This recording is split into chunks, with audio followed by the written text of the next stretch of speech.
नमस्कार, मैं विनय पांडे, ग्वालियर से जुड़ा हूँ आपके साथ ज़ेना आउटरीच फाउंडेशन के इस कार्यक्रम में, जो एक साप्ताहिक शो है, जिसका नाम है कविता, गज़ल, शायरी, एक भावपूर्ण काव्य अभिव्यक्ति।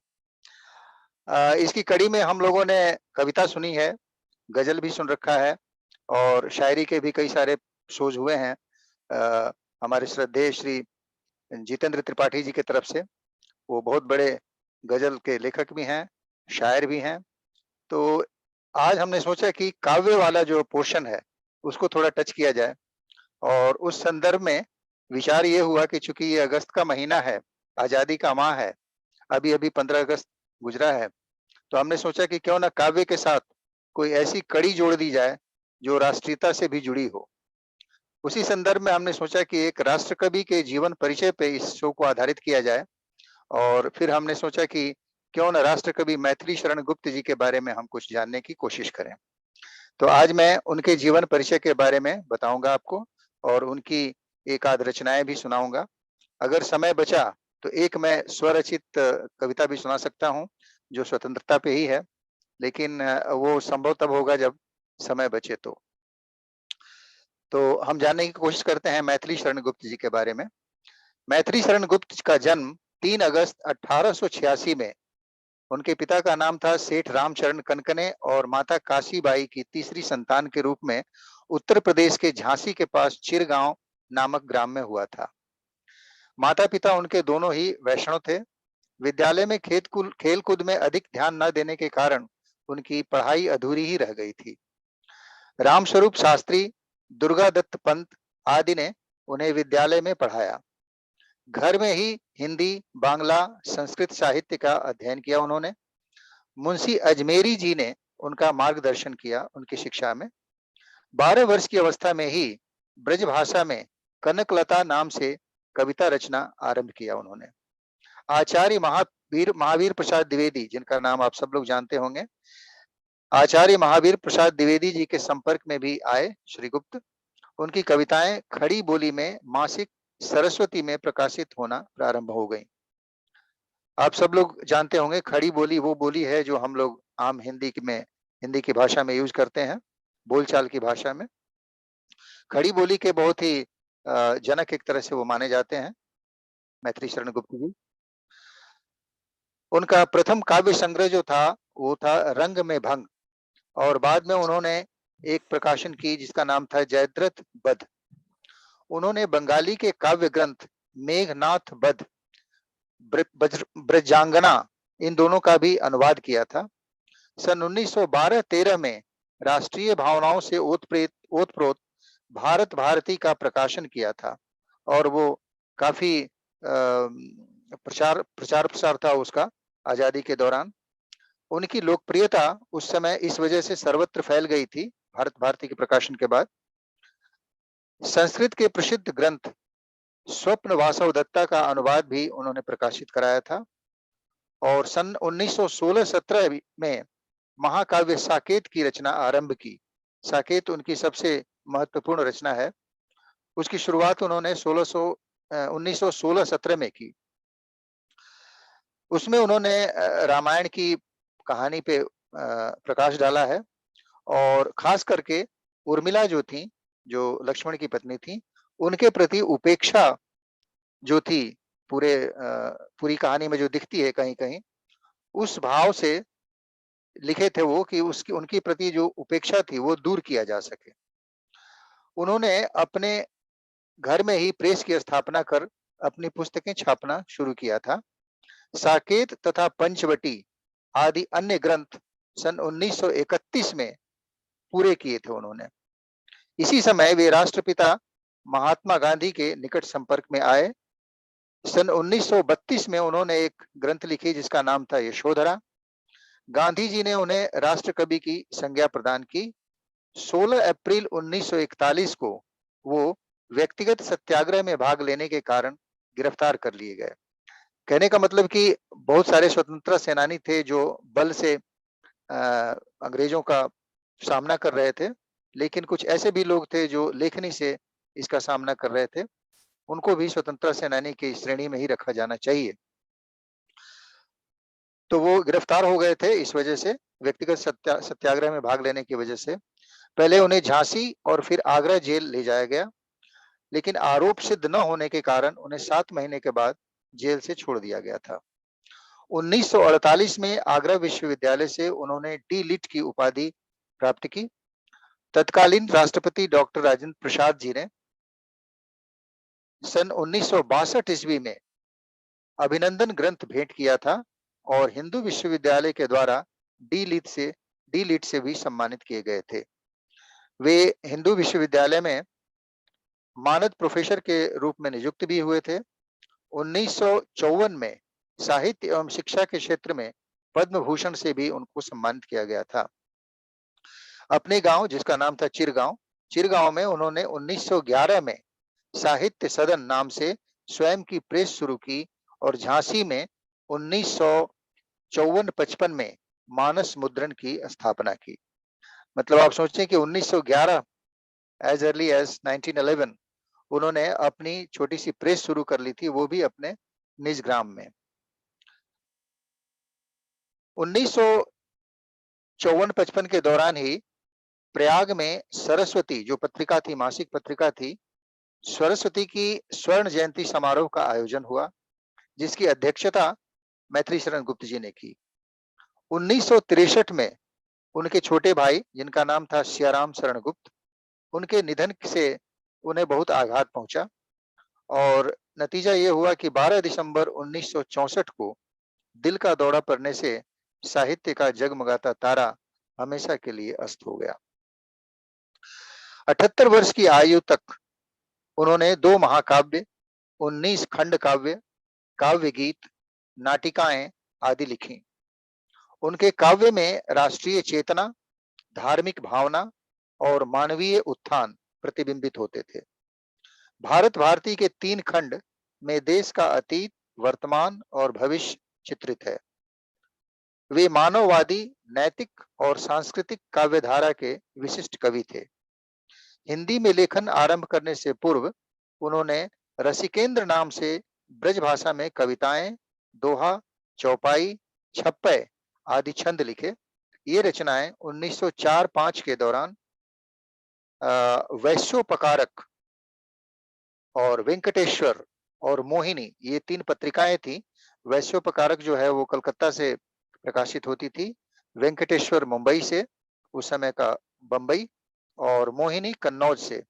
इन तीनों पत्रिकाओं में उनके उनकी ये रचनाएं, कविताएं, दोहा, चौपाई, छप्पय आदि प्रकाशित हुई। उनकी हिंदी में लिखी कृतियां इंदु, प्रताप, प्रभा जैसी पत्रिकाओं में छपती रहीं। प्रताप में विदग्ध हृदय नाम से उनकी अनेक रचनाएं प्रकाशित हुई थी। अब हम आते हैं उनकी महान कृतियों पे। 1931 में उन्होंने एक महाकाव्य की रचना की, जिसको साकेत के नाम से जाना जाता है, और 1932 में, मतलब अगले ही साल, उन्होंने लिख डाली यशोधरा। ये दोनों महाकाव्य की श्रेणी में आते हैं। अब कुछ खंड काव्य जो उन्होंने रचित की। खंड काव्य में है जयद्रथ वध, जो 1910 में उन्होंने बनाई। भारत भारती, जो 1912 में आई। पंचवटी 1925 में। द्वापर 1936 में। सिद्धराज, नहुष, अंजलि और अर्घ्य, अजित, अर्जन और विसर्जन, काबा और करबला और किसान, ये सारी रचनाएं 1917 में आई उनकी। कुणाल गीत, गुरु तेग बहादुर, गुरुकुल, ये 3 रचनाएं उनकी निकली 1929 में। और जय भारत के नाम से 1952 में। युद्ध और झंकार 1929 में दोबारा। पृथ्वी पुत्र, वक संहार, शकुंतला, विश्व वेदना, राजा प्रजा, विष्णु प्रिया, उर्मिला, लीला, प्रदक्षिणा और दिवोदास, ये सारी रचनाएं उनकी 1930 तक निकल चुकी थी। नाटक की अगर बात करें तो 1909 ईस्वी में उन्होंने रंग में भंग नाम से एक नाटक लिखा।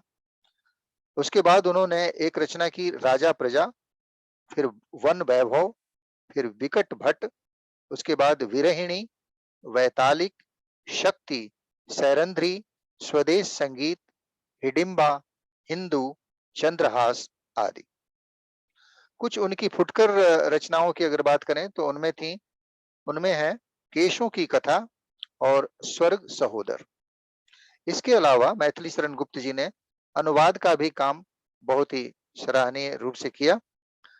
अनुवाद में अगर संस्कृत की बात करें तो रत्नावली जो हर्षवर्धन की रचना थी, उसका उन्होंने अनुवाद किया और उन्होंने 4 नाटक भी लिखे, जिनमें कि गुप्त जी के मौलिक रूप से जो नाटक थे उनके नाम है अनघ, चरणदास, तिलोत्तमा और निष्क्रिय प्रतिरोध।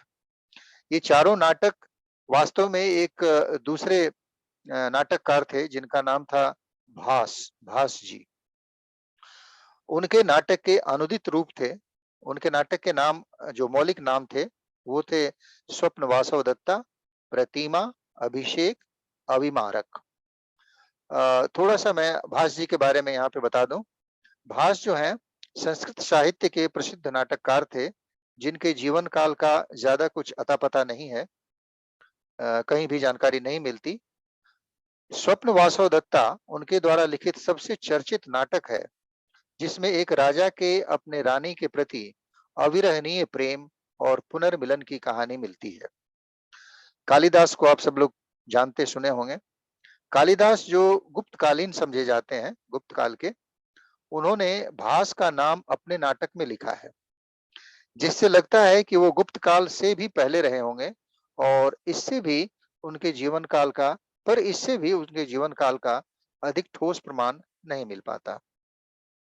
आज कई नाटकों में उनका नाम लेखक के रूप में उल्लिखित तो है, पर 1912 में त्रिवेंद्रम में गणपति शास्त्री ने नाटकों की लेखन शैली में समानता देखकर उन्हें भास द्वारा लिखित बताया था। इससे पहले भास का नाम संस्कृत नाटककार के रूप में विस्मृत हो गया था, मतलब भूला जा चुका था। तो जब त्रिवेंद्रम में गणपति शास्त्री जी ने उस शैली में समानता देख के उस बात का उजागर किया, उसके बाद से हम संस्कृत साहित्य में भास जी को याद करते हैं। अच्छा, अनुवाद के क्रम में अगर देखें तो बंगाली में मेघनाथ बध, विरहिणी ब्रजांगना, जिनके नाटककार थे माइकल मधुसूदन दत्ता, इसका इन दोनों का उन्होंने अनुवाद किया मैथिली शरण गुप्त जी ने। और नवीन चंद्र सेन का लिखा हुआ पलासी का युद्ध नाटक, इसका भी उन्होंने हिंदी में अनुवाद किया था। उसी तरह से उमर खयाम की रुबाइयत, जो उमर खयाम की लिखी हुई थी, उसका भी उन्होंने फारसी से हिंदी में अनुवाद किया था। मैथिली शरण गुप्त जी की कुछ कविताओं का संग्रह है जिसका नाम है उच्छ्वास, बहुत चर्चित है। और कुछ पत्र जो उन्होंने अपने जीवन काल में लिखे थे, उसका भी संकलन है जो पत्रावली के नाम से जाना जाता है। अब हम आते हैं मैथिली शरण गुप्त जी की काव्यगत विशेषताओं पे। उनके काव्य में, उनकी रचनाओं में क्या विशेषता थी? गुप्त जी स्वभाव से ही लोक संग्रही कवि थे और अपने युग की समस्याओं के प्रति विशेष रूप से संवेदनशील रहे। उनका काव्य एक ओर वैष्णव भावना से परिपोषित था, तो साथ ही जागरण और सुधार युग की राष्ट्रीय नैतिक चेतना से अनुप्राणित भी था। लाला लाजपत राय, बाल गंगाधर तिलक, विपिन चंद्र पाल, गणेश शंकर विद्यार्थी और मदन मोहन मालवीय उनके आदर्श रहे। महात्मा गांधी के भारतीय राजनीतिक जीवन में आने से पूर्व ही गुप्त जी का युवा मन गरम दल और तत्कालीन क्रांतिकारी विचारधारा से प्रभावित हो चुका था। एक रचना थी अनघ उनकी। अनघ से पूर्व की रचनाओं में विशेषकर जयद्रथ बध और भारत भारती में कवि का क्रांतिकारी स्वर सुनाई पड़ता है। बाद में महात्मा गांधी, राजेंद्र प्रसाद और विनोबा भावे के संपर्क में आने से वह गांधीवाद और व्यावहारिक पक्ष और सुधारवादी आंदोलनों के समर्थक बन गए। गुप्त जी के काव्य की विशेषताएं अगर उल्लेखित की जाएं तो बिंदुवार कुछ इस तरह से होगा। पहली विशेषता थी राष्ट्रीयता और गांधीवाद की प्रधानता, मतलब राष्ट्र प्रेम और गांधीवादी विचारधारा। दूसरी विशेषता कही जा सकती है गौरवमय अतीत के इतिहास और भारतीय संस्कृति की महत्ता। फिर आ सकता है पारिवारिक जीवन को भी यथोचित महत्व, नारी मात्र को विशेष महत्व और शब्द शक्तियों तथा अलंकारों के सक्षम प्रयोग के साथ मुहावरों का अधिक प्रयोग। एक और विशेषता उनकी कही गई है, वो है पति वियुक्तता नारी का वर्णन। यानी वो नारियां जो पति से या तो दूर हैं या पति विहीन हैं, उनके दर्द का वर्णन, ये भी उनके काव्य की विशेषता रही है। मैथिली शरण गुप्त जी के जीवन में राष्ट्रीयता के भाव कूट कूट कर भरे थे। इसी कारण उनकी सभी रचनाएं राष्ट्रीय विचारधारा से ओतप्रोत मिलते हैं। वे भारतीय संस्कृति एवं इतिहास के परम भक्त थे, परंतु अंधविश्वासों और थोथे आदर्शों में उनका विश्वास कतई नहीं था। वे भारतीय संस्कृति की नवीनतम रूप की हमेशा कामना करते थे। गुप्त जी के काव्य में राष्ट्रीयता और गांधीवाद की प्रधानता है। इसमें भारत के गौरवमय अतीत के इतिहास और भारतीय संस्कृति की महत्ता का ओजपूर्ण प्रतिपादन भी मिलता है। आपने अपने काव्य में पारिवारिक जीवन को भी यथोचित महत्ता प्रदान की है और नारी मात्र को विशेष महत्व दिया है। गुप्त जी ने प्रबंध काव्य तथा मुक्तक काव्य दोनों की रचना की। शब्द शक्तियों तथा अलंकारों के सक्षम प्रयोग के साथ मुहावरों का भी खुलकर प्रयोग किया। भारत भारती में देश की वर्तमान दुर्दशा पर क्षोभ प्रकट करते हुए कवि ने देश के अतीत का अत्यंत गौरव और श्रद्धा के साथ गुणगान किया। भारत श्रेष्ठ था, है और सदैव रहेगा का भाव इन पंक्तियों में गुंजायमान है। कुछ 4 पंक्तियां मैं इसमें पढ़ दूंगा, जिससे कि आपको पता चल जाए इसमें राष्ट्रीयता की भावना किस तरह से भरी हुई है। कहते हैं, भूलोक का गौरव, प्रकृति का पुण्य लीला स्थल कहाँ। भूलोक का गौरव, प्रकृति का पुण्य लीला स्थल कहाँ।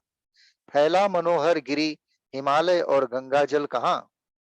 संपूर्ण देशों से अधिक किस देश का उत्कर्ष है, उसका कि जो ऋषि भूमि है वह कौन है, भारतवर्ष है।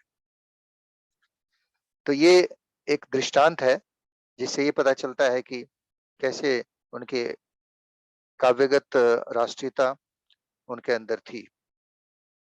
अब हम आते हैं गौरवमय अतीत के इतिहास और भारतीय संस्कृति के महत्व के बारे में बात करते हैं। एक समुन्नत, सुगठित और सशक्त राष्ट्रीय नैतिकता से युक्त आदर्श समाज, मर्यादित एवं स्नेह सिक्त परिवार और उदात्त चरित्र वाले नर नारी के निर्माण की दिशा में उन्होंने प्राचीन आख्यानों को अपने काव्य का वर्ण विषय बनाकर उनके सभी पात्रों को एक नया अभिप्राय दिया है। जयद्रथ वध, साकेत, पंचवटी, सैरंध्री, बकसंहार, यशोधरा, द्वापर, नहुष, जय भारत, हिडिंबा, विष्णुप्रिया एवं रत्नावली आदि रचनाएं इसके उदाहरण हैं। उनकी काव्य शैली में दार्शनिकता का भी प्राकट्य है। उसकी अगर हम चर्चा करें तो दर्शन की जिज्ञासा आध्यात्मिक चिंतन से अभिन्न होकर भी भिन्न है। मननशील आर्य शुद्धियों की यह एक विशिष्ट चिंतन प्रक्रिया है और उनके तर्कपूर्ण सिद्धांत ही दर्शन है। इस प्रकार आध्यात्मिकता यदि सामान्य चिंतन है, तो षड दर्शन, जिसमें कि ब्रह्म, जीव, जगत आदि का विशिष्ट चिंतन होता है। दार्शनिक चिंतन की 3 मुख्य दिशाएं हैं, ब्रह्म, जीव और जगत। गुप्त जी का दर्शन उनके कलाकार के व्यक्तित्व पक्ष का परिणाम न होकर सामाजिक पक्ष का अभिव्यक्तिकरण ही है। वे बहिर्जीवन के दृष्टा और व्याख्याता कलाकार हैं, अंतर्मुखी कलाकार नहीं। एक बार फिर मैं इसको बोलता हूँ, वे बहिर्जीवन के दृष्टा और व्याख्याता कलाकार हैं, अंतर्मुखी कलाकार नहीं। मतलब उनकी रचनाओं में बहिर्मुखी का आभास था। कर्मशीलता उनके दर्शन की केंद्रस्थ भावना है। साकेत में भी वे राम के द्वारा कहलाते हैं, मतलब राम के मुख से कहलवाते हैं। कहते हैं, संदेश यहाँ मैं नहीं स्वर्ग का लाया, संदेश यहाँ मैं नहीं स्वर्ग का लाया, इस भूतल को ही स्वर्ग बनाने आया। राम अपने कर्म के द्वारा इस पृथ्वी को ही स्वर्ग जैसी सुंदर बनाना चाहते थे। राम के वनगमन के प्रसंग पर सबके व्याकुल होने पर राम शांत रहते हैं। इससे यह ज्ञात होता है कि मनुष्य जीवन में अनंत उपेक्षित प्रसंग निर्माण होते हैं, अतः उसके लिए खेद करना मूर्खता ही है। राम के जीवन में आने वाली सम तथा विषम परिस्थितियों के अनुकूल राम की मन स्थिति का सहज स्वाभाविक दिग्दर्शन करते हुए भी एक क्षीरोदात्त एवं आदर्श पुरुष के रूप में राम का चरित्रांकन श्री गुप्त जी ने किया है। लक्ष्मण भी जीवन की प्रत्येक प्रतिक्रिया में लोकोपचार पर बल देते हैं। उनकी साधना शिवम की साधना है। अतः वे अत्यंत उदारता से कहते हैं, कौन कहते हैं?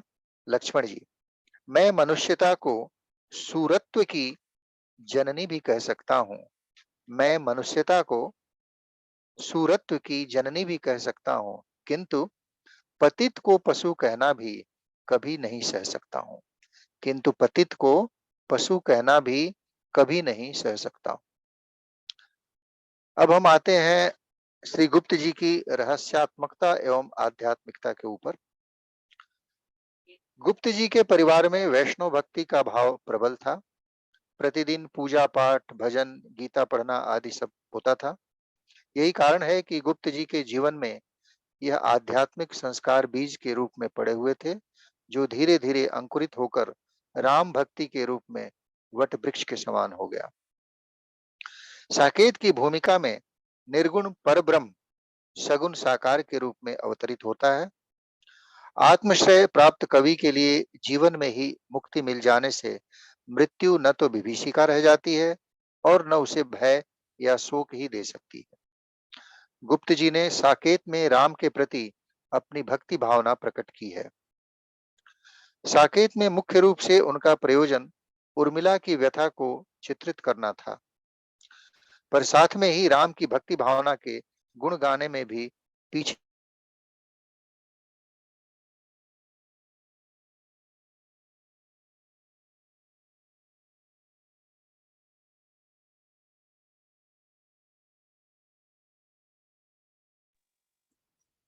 म्यूट हो गए नहीं आप? म्यूट हो गए पांडे जी।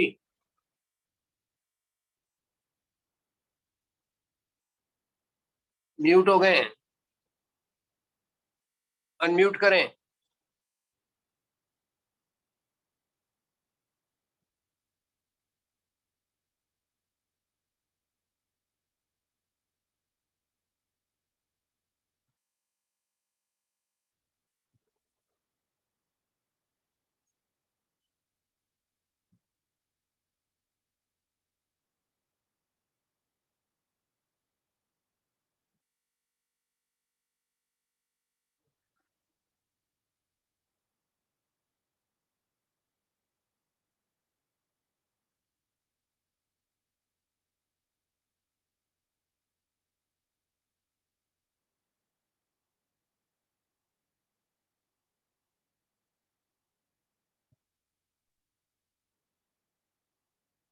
बीच में कुछ कनेक्टिविटी की इश्यू हो गई थी। सुन पा रहे हैं आप लोग? Audio is fine? Yeah, it's fine. Okay okay. तो जिस युग में राम के व्यक्तित्व को ऐतिहासिक महापुरुष या मर्यादा पुरुषोत्तम तक सीमित मानने का आग्रह चल रहा था, गुप्त जी की वैष्णव भक्ति ने आकुल होकर पुकारा था। वो कहे, राम तुम मानव हो, ईश्वर नहीं हो क्या? राम तुम मानव हो, वहां भी प्रश्न सूचक है। राम तुम मानव हो, ईश्वर नहीं हो क्या? विश्व में रमे हुए नहीं सभी कही हो क्या? तब मैं निरीश्वर हूं, तब मैं निरीश्वर हूं, ईश्वर क्षमा करे। तुम न रमो तो मन तुम में रमा करे। साकेत पूजा के एक फूल के समान है, जो आस्तिक आस्तिक कवि ने अपने इष्ट देव के चरणों पर चढ़ाया है। राम के चित्रांकन में गुप्त जी ने जीवन के रहस्य को उद्घाटित किया था। राम के जन्म हेतु उन्होंने कहा, किस लिए यह खेल प्रभु ने है किया, किस लिए यह खेल प्रभु ने है किया, मनुज बनकर मानवी का पय पिया। भक्त वत्सलता इसी का नाम है, और वह लोकेश लीला धाम है। तो ये था उनकी रहस्यात्मकता एवं आध्यात्मिकता। और अब आते हैं उनकी अगली विशेषता पे, जो है नारी मात्र की महत्ता का प्रतिपादन। नारियों की दुर्वस्था तथा दुखियों, दीनों और असहायों की पीड़ा ने उनके हृदय में करुणा के भाव भर दिए थे। यही कारण है कि उनके अनेक काव्य ग्रंथों में नारियों की पुनर्प्रतिष्ठा एवं पीड़ित के प्रति सहानुभूति झलकती है। नारियों की दशा को व्यक्त करती उनकी ये पंक्तियां पाठकों के हृदय में करुणा उत्पन्न करती हैं। शायद आप सब लोगों ने इसको सुनी भी हो। अबला जीवन हाय तुम्हारी यही कहानी, आंचल में है दूध और आंखों में पानी। पति वियुक्तता नारी का वर्णन अगर हम देखें तो आचार्य महावीर प्रसाद द्विवेदी जी के कवियों की उर्मिला विषयक उदासीनता के विमर्श ने गुप्त जी को साकेत महाकाव्य लिखने के लिए प्रेरित किया था। इसको दोबारा सुने। आचार्य महावीर प्रसाद द्विवेदी जी के कवियों की उर्मिला विषयक उदासीनता के विमर्श ने गुप्त जी को साकेत जैसा महाकाव्य लिखने के लिए प्रेरित किया था। भारतवर्ष में गूंजे हमारी भारती की प्रार्थना करने वाले कवि कालांतर में विरहिणी नारियों के दुख से द्रवित हो जाते हैं। परिवार में रहती हुई पति वियुक्तता नारी की पीड़ा को जिस शिद्दत के साथ गुप्त जी अनुभव करते हैं और उसे जो वानगी देते हैं, वह आधुनिक साहित्य में दुर्लभ है। उनकी वियोगिनी नारी पात्रों में उर्मिला, जो कि साकेत महाकाव्य में दिखती हैं, यशोधरा और विष्णुप्रिया खंड काव्य प्रमुख हैं। उनका करुण विप्रलंभ तीनों पात्रों में सर्वाधिक मर्मस्पर्शी बन पड़ा है। उनके जीवन, संघर्ष, उदात्त विचार और आचरण की पवित्रता आदि मानवीय जिजीविषा और सौदेश्यता को प्रमाणित करते हैं। गुप्त जी की तीनों विरहिणी नायिकाएं विरह ताप में तपती हुई भी अपने तन मन को भस्म नहीं होने देती, वर्ण कुंदन की तरह उज्जवल वर्णी हो जाती हैं। साकेत की उर्मिला रामायण और रामचरितमानस की सर्वाधिक उपेक्षित पात्र हैं। इस विरहिणी नारी के जीवन वृत्त और पीड़ा की अनुभूतियों का विशद वर्णन आख्यानकारों ने नहीं किया है, ज्यादातर आख्यानकारों ने नहीं किया है। उर्मिला लक्ष्मण की पत्नी है और अपनी चारों बहनों में वही एकमात्र ऐसी नारी हैं जिसके हिस्से में 14 वर्षों के लिए पति वियुक्तता होने का दुख मिला है। उनकी अन्य तीनों बहनों में सीता राम के साथ, मांडवी भरत के सानिध्य में तथा श्रुतिकीर्ति शत्रुघ्न के संग जीवन यापन करती हैं। उर्मिला का जीवन वृत्त और उसकी विरह वेदना सर्वप्रथम मैथिली शरण गुप्त जी की लेखनी से ही साकार हुई थी।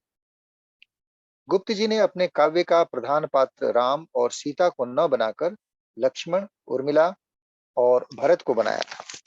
गुप्त जी ने साकेत में उर्मिला के चरित्र को जो विस्तार दिया है वह अप्रतिम है। कवि ने उसे मूर्तिमती उषा, सुवर्ण की सजीव प्रतिमा, कनक लतिका, कल्प शिल्पी की कला आदि कहकर उसके शारीरिक सौंदर्य की अनुपम झांकी प्रस्तुत की है। उर्मिला प्रेम एवं विनोद से परिपूर्ण हास परिहासमयी रमणी है। मैथिली शरण गुप्त को आचार्य महावीर प्रसाद द्विवेदी का मार्गदर्शन प्राप्त था।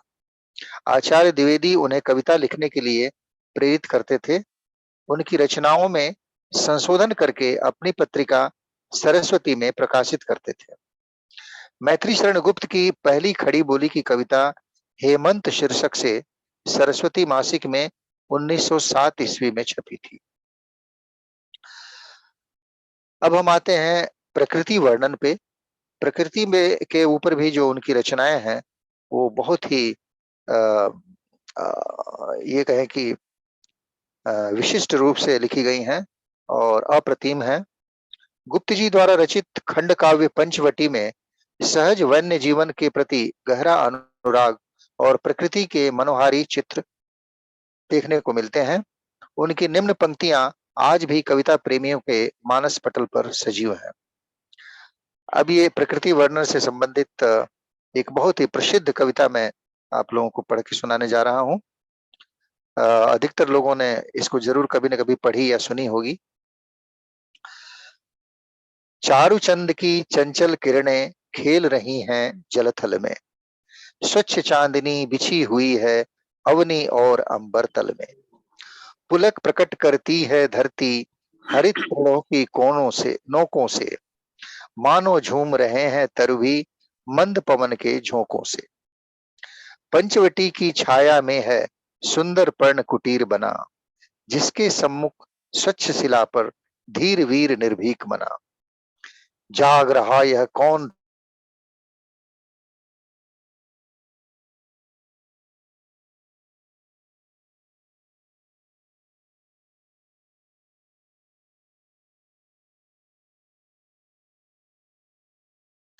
बना दृष्टिगत होता है। किस व्रत में है व्रती वीर यह, किस व्रत में है व्रती वीर यह, निद्रा का यूं त्याग किए, राजभोग्य के योग्य विपिन में बैठा आज विराग लिए। बना हुआ है प्रहरी जिसका उस कुटीर में क्या धन है, बना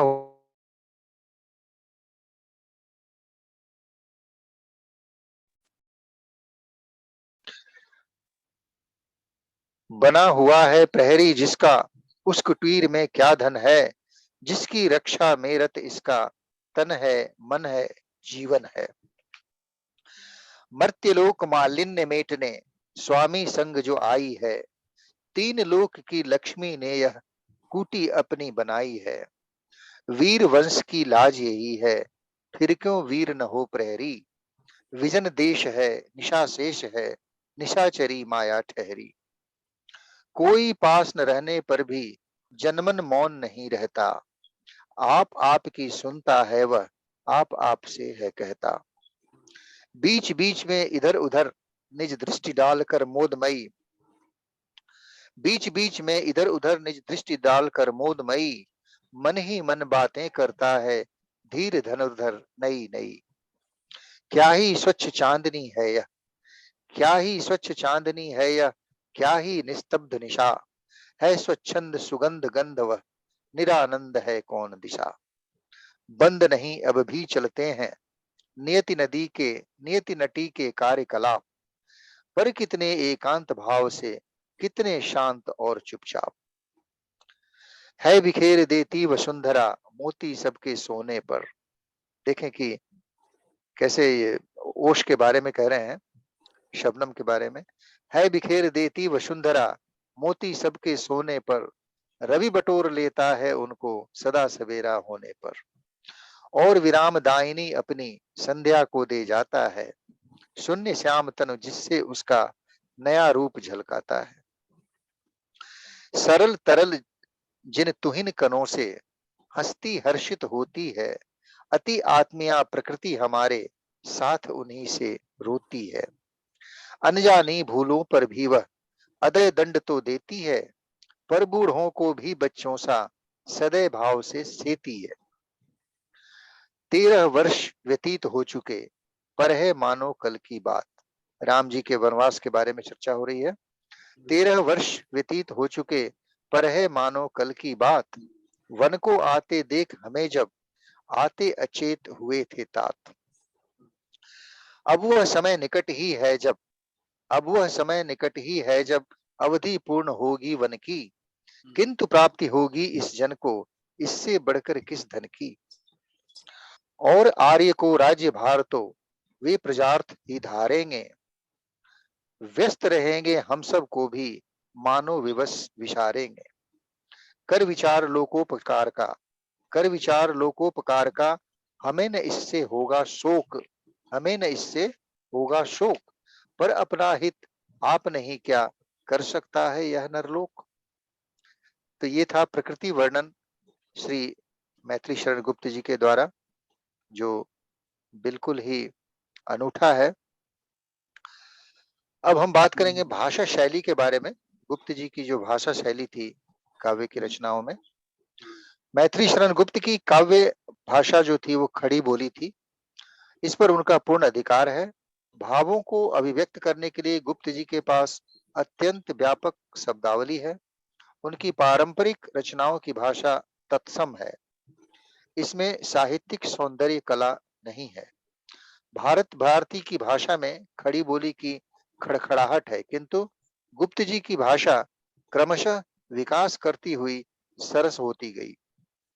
संस्कृत के शब्द भंडार से ही उन्होंने अपनी भाषा का भंडार भरा हुआ है। लेकिन प्रिय प्रवास जो उनकी एक रचना है, प्रिय प्रवास की भाषा में संस्कृत बहुला नहीं होने पाई। इसमें प्राकृत रूप से सर्वदा उभरा हुआ है। भाव व्यंजना को स्पष्ट और प्रभावपूर्ण बनाने के लिए संस्कृत का सहारा लिया गया है। संस्कृत के साथ गुप्त जी की भाषा पर प्रांतीयता का भी प्रभाव है। उनका काव्य भाव तथा कला पक्ष दोनों की ही दृष्टि से सफल माना गया है। शैलियों के निर्वाचन में मैथिली शरण गुप्त ने विविधता दिखलाई, किंतु प्रधानता प्रबंधात्मक इतिवृत्तमय शैली की है। उनके अधिकांश काव्य इसी शैली में हैं, जैसे कि रंग में भंग, जयद्रथ वध, नहुष, सिद्धराज, त्रिपथक, साकेत आदि प्रबंध शैली से हैं। यह शैली दो प्रकार की है, खंड काव्यात्मक तथा महाकाव्यात्मक। साकेत महाकाव्य है और बाकी के जो रचनाएं हैं, बाकी के जो काव्य हैं वो सब खंड काव्य की श्रेणी में आते हैं। गुप्त जी की एक शैली विवरण शैली भी है। भारत भारती और हिंदू इसी शैली में आते हैं।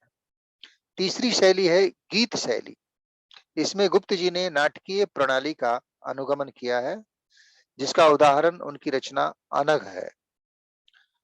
आत्मोद्गार प्रणाली गुप्त जी की एक और शैली है, जिसमें द्वापर की रचना हुई है।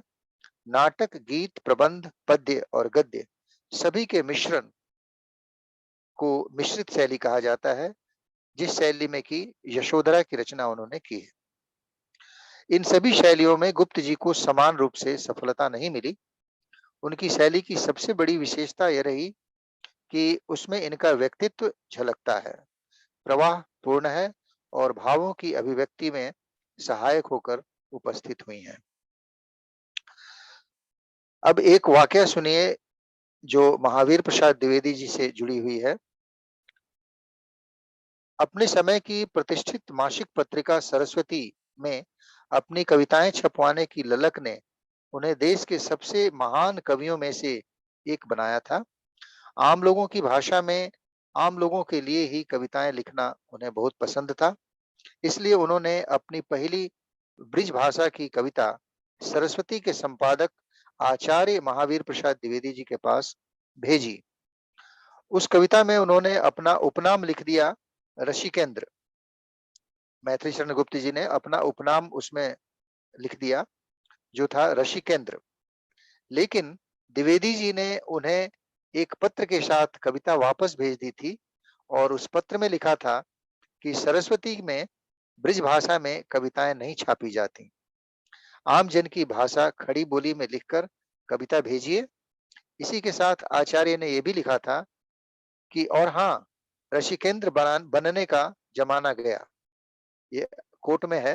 उन्होंने लिखा था कि और हाँ, ऋषिकेंद्र बनने का जमाना चला गया। आचार्य जी द्वारा लिखे ये शब्द पढ़कर मैथिली शरण गुप्त जी ने ब्रिज भाषा से तौबा कर ली और इसी के साथ ऋषिकेंद्र को भी अपने नाम से हटा दिया। फिर शुरू हो गए खड़ी बोली में काम करने और साल 1905 में उनकी मेहनत रंग लाई और हेमंत शीर्षक से उनकी पहली कविता सरस्वती मासिक में प्रकाशित हो गई। बावजूद इसके वे महावीर प्रसाद द्विवेदी जी को अपना गुरु मानते थे। इसके बाद महावीर प्रसाद द्विवेदी और मैथिली शरण गुप्त जी के बीच सम्मान और स्नेह के रिश्ते की कहानी दुनिया जानती है। न आचार्य जी गुरु थे और न ही गुप्त शिष्य थे, लेकिन उनके रिश्ते गुरु शिष्य के रिश्ते से भी बहुत आगे थे। दोनों एक दूसरे के पूरक रहे और दोनों के बीच इतना स्नेह था कि गुप्त चाहते थे कि परलोक में भी उन्हें आचार्य जी जैसा ही मार्गदर्शक मिले। और एक जगह तो मैत्री शरण गुप्त ने लिखा है कि अयोग्य देख कर भी पंडित जी ने मुझे त्यागा नहीं, सदा के लिए अपना लिया। मुझे बोलचाल की भाषा में पद्य रचने का गुर मिल गया। अपने प्रभु से यही प्रार्थना करता हूँ कि परलोक में भी उनके जैसा ही पथ प्रदर्शक मुझे प्राप्त हो। तो ये थे उनकी अंतरंगता महावीर प्रसाद द्विवेदी जी के साथ। और अंततः एक उनकी बहुत ही प्रसिद्ध रचना है जो मैं यहाँ जरूर पढ़ना चाहूंगा और उसी के साथ इस शो की समाप्ति करना चाहूंगा। ये कविता भी काफी प्रचलित है। सभी प्रबुद्ध जन इसको जरूर सुने होंगे और पढ़े भी होंगे भरसक। सुने। नर हो न निराश करो मन को। मेरे ख्याल से ये सुनते ही आप सब लोगों को इसकी याद आ गई होगी। नर हो न निराश करो मन को, नर हो न निराश करो मन को, कुछ काम करो, कुछ काम करो, जग में रहकर कुछ नाम करो। यह जन्म हुआ किस अर्थ अहो, समझो जिसमें यह व्यर्थ न हो। कुछ तो उपयुक्त करो तन को, नर हो न निराश करो मन को। संभलोज की सुजोग न जाए चला, संभलो की सुजोग न जाए चला, कब व्यर्थ व्यर्थ हुआ सदुपाय भला। समझो जग को निराप सपना, पथ आप प्रशस्त करो अपना। अखिलेश्वर है अवलंबन को, न रहो न निराश करो मन को। जब प्राप्त तुम्हें सब तत्व यहाँ, जब प्राप्त तुम्हें सब तत्व यहाँ, फिर जा सकता वह सत्व कहाँ। तुम स्व तुम सत्व सुधा रस पान करो, उठ के अमरत्व विधान करो। द्वरूप रहो भवकानन को, न रहो न निराश करो मन को। निज गौरव का नित्य ज्ञान रहे, निज गौरव का नित्य ज्ञान रहे, हम भी कुछ हैं यह ध्यान रहे। मरणोत्तर गुंजित गान रहे, सब जाए अभी पर मान रहे। कुछ हो न तजो निज साधन को, न रहो न निराश करो मन को। प्रभु ने तुमको कर दान दिए, सब वांछित वस्तु विधान किए। तुम प्राप्त करो उनको न अहो, फिर है यह किसका दोष कहो। समझो न अलभ्य किसी धन को, न रहो न निराश करो मन को। किस गौरव के तुम योग्य नहीं, किस गौरव के तुम योग्य नहीं, कब कौन तुम्हें सुख भोग्य नहीं। जन हो तुम ही जगदीश्वर हो, सबके है जिनके अपने घर के, सब हैं जिनके अपने घर के। फिर दुर्लभ क्या उसके जन को, न रहो न निराश करो मन को। करके विधिवाद न खेद करो, निज लक्ष्य निरंतर भेद करो। बनता बस उदयम ही विधि है, मिलती जिससे सुख की निधि है। समझो दिक निष्क्रिय जीवन को, न रहो न निराश करो मन को। तो ये था उनका एक बहुत ही प्रसिद्ध काव्य। और अगर समय हो तो एक मातृभूमि मैं सुना सकता हूँ, Rajiv sir. We are on 47th minute. Okay, then we'll finish it here. तो इसी के साथ ये राष्ट्रकवि श्री मैत्री शरण गुप्त जी का जीवन वृत्त में समाप्त करना चाहता हूँ। आशा करता हूँ कि आप लोगों को इसमें दोनों ही चीजों का आभास हुआ होगा, काव्य की भी और काव्य का भी और साथ में राष्ट्रीयता का भी, क्योंकि ये आजादी का माह चल रहा है, संदर्भ कुछ बेहतर था, तो हमने सोचा कि क्यों ना इस चीज को इस तरह से पेश किया जाए।